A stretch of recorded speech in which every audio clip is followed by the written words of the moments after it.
Why is everybody following this new movie star diet? Well, in today's video, I'm going to break down this fat loss trend that is sweeping the nation, why I think it's probably a good idea for you to follow some of these tactics too, and what are the steps involved to make getting movie star shredded seamless, easy, and honestly more sustainable than ever. Now, over the past 20 years, I've helped over 5,000 guys. Actually, we've had 7,500 clients come through our program, but I've personally got a chance to work with 5,000 guys in 20 years, taking them from feeling overweight, low confidence, low energy, zero performance in a lot of areas to peak performance and mastering fat loss using some of the principles that I actually see taking over today, starting with number one, and that is actually not eating when you're not hungry. Yes, I know it's crazy to think we just don't have to eat when we're not hungry, but there's this whole fasting thing that started taking over. I'd say about 10, maybe not quite 10 years ago, but maybe 10 years ago, I started to see it creep into my wavelength. And fasting was something I adopted about 10 years ago when I had my first son. And it changed the game for me because I went from force feeding myself when I wasn't hungry. For me, it's first thing in the morning.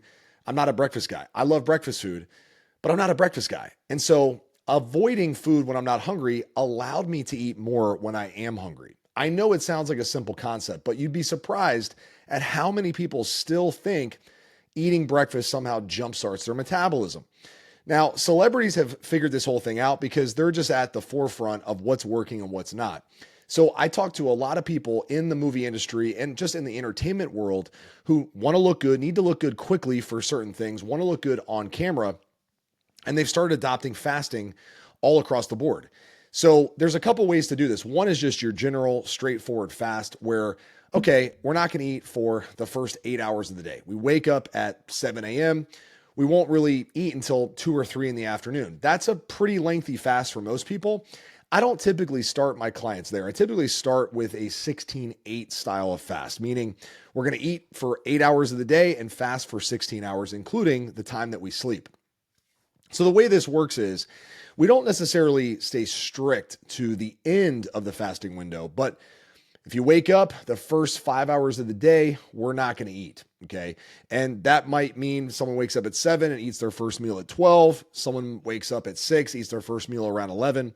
But this works really well for a couple of reasons. One, it allows you to be productive early in the day. You're not bogged down by food, digestion, and you're able to eat a dinner at night with your family so that you feel somewhat normal, right? If you have business dinners going on at nighttime, or if, hey, you're just more hungry at night after the long day of working and doing things, this can work really well. So that's the first thing. The second thing is celebrities are quick to buy into supplements. Now, supplements are not the answer to get you ripped, but assuming you have your food dialed in, your workout plan dialed in, and your movement plan dialed in, supplementation can impact your overall success rate. Why is that? Well, because think about a race car. If the race car has all the pieces, right? It's got the steering wheel, it's got the tires, it's got the engine, it's got all the stuff that you need to actually race the car. But then you bring in some experts who are like, okay, well, if we fine tune the tires this way, or if the steering needs to be a little more tightened and we just have a little bit of extra fuel in the right places, well, now that car can go from 95% capacity to 99% capacity, and that can give you a better chance for success. Same thing with your body. The internal game, the under the hood stuff makes a huge difference. If our body's able to mobilize fat just a little faster, if our hormones are optimized just a little bit more, well, then all of a sudden we're operating on a different level. We're now not just doing the basics. We're not just covering the movement muscle meals, but now we're throwing some rocket fuel on the fire. This can be really beneficial. And what I'll tell you is that a lot of celebrities use hormones. They use peptides. These things are powerful. And guess what?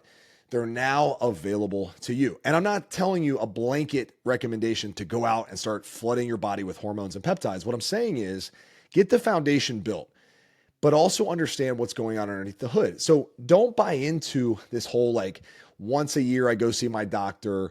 If I need it, I have insurance, all that kind of stuff. Stop playing that game. What we want to do is play the assurance game. I heard this from a really good friend recently. His name is Brad. He runs a company called Elevate, and they're like the leading team when it comes to wellness and health and understanding all the things that could potentially impact your health both now or in the past or in the future. And what he told me is like this whole insurance model is outdated. It's broken. And it puts you in a place of being a victim when it comes to your health.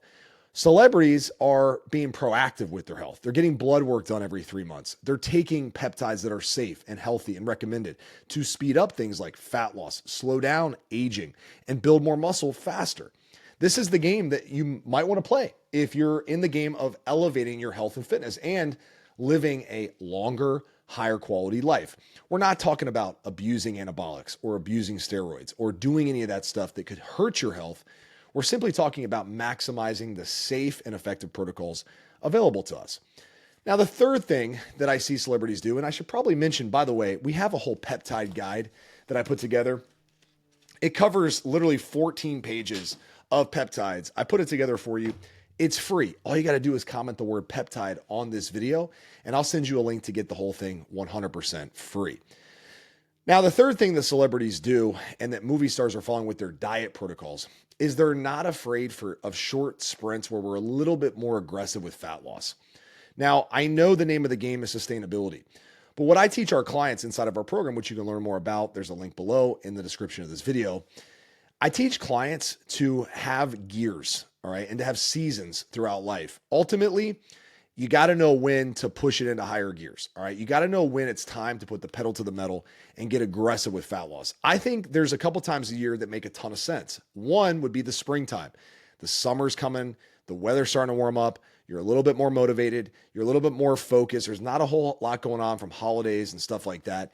It's the time to start sprinting with fat loss. It's time to start lowering calories a little bit, upping your movement, and doing things in a way that is going to speed up your results. It's like a movie star when, hey, I got 12 weeks till my next movie role. I want to get things dialed in. So what happens? Well, they get more aggressive. They lower calories. They increase protein. They might drop their carbs and fats a little bit. They increase their walking. They start wearing a weight vest when they're walking because these are things that, won't be sustainable forever. But during the next 8 to 12 weeks, we know we can do it. Now, the whole key here that a lot of celebrities struggle with is what happens after. A lot of movie stars who, follow these strict dietary protocols, they're fasting, they're lowering their calories, they're taking peptides and appetite suppressants and all these things, right? They don't know how to transition back to a sustainable plan. So this is where it's really important to have a checklist. I put together an over 30 shredded checklist for you. You can comment the word shred. I'll add you to the resource where we put out more than just that checklist. We'll put out a ton of stuff to help you with this. But there is a fallback option that needs to be in place. We need to know what can we revert back to if this isn't sustainable. If I'm not able to stick with the longer fasts, the lower carbs, the more movement, like all that stuff, which isn't supposed to be sustainable in the first place, what do we go back to? Well, my opinion, that's where the 3M system comes into play. All right. That's where you have to have a daily protocol for movement, meaning I walk this number of steps per day, no matter what. A protocol for muscle, for most guys that I work with, it's 3 to 4 workouts per week for 30 to 45 minutes. And then a meal protocol. What are our meals that we always know work? The meals that taste good, so they're delicious, they're easy to put together, and I can have them basically anytime, anywhere without stressing too much. This is our meal rotation system that allows you to hit your calories and your protein targets without really even thinking about it because they're meals that you just put into a rotation. You know, these meals work. They've been working for a long time. I can stick with them. They're easy to put together. They're efficient and they're enjoyable. All right. So that's the foundation. Now, when we have a house built on solid rock, okay, our fitness home is built on an amazing foundation that we can get fancy when we need to. And I think celebrities are really good at getting fancy. Sometimes, though, they're not so good at transitioning back to sustainability. And I think that's where our program comes into play. What I can also tell you is that, truth be told, you got to get used to a couple things, all right? Number one is you're going to have to get used to being a little bit hungry sometimes, all right? Fat loss comes with a little bit of hunger. Now, that's where peptides can play a huge role. But there's still going to be a little bit of discipline that has to come into play here, right? We're not going to get our cake and have it, eat it too. We have to be comfortable with a little bit of controlled hunger. And I always say that's just a sign that your body's burning fat.